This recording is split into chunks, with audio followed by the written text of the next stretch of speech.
Hello, কী অবস্থা সবার? আশা করি সবাই ভালো আছে।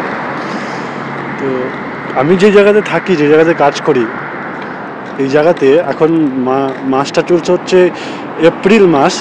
মানে এখন ইন্ডিয়াতে বা সৌদি আরবের জেদ্দার দিকে, দামামের দিকে এত গরম।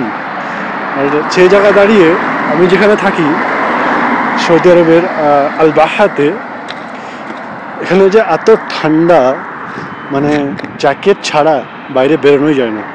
হ্যাঁ, একটু দেখাই মৌসুমটা। এই যে মানে ফগ হয়ে আছে, কুয়াশা হয়ে আছে, প্রচণ্ড ঠান্ডা জায়গাটা। ওই জায়গাটার নাম হচ্ছে আল বাহা।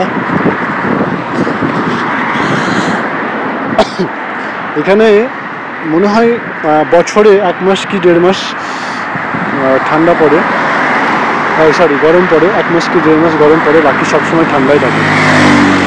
তো এইসব জায়গায় যদি কেউ আসো তো অবশ্যই নিজের প্রোটেকশন মানে জ্যাকেট সব কিছু ক্যারি করে চলবে। প্রচণ্ড ঠান্ডা এইসব জায়গায় না থাকার বেটার আমার মনে হয়। যাই হোক, দেখা হবে পরে।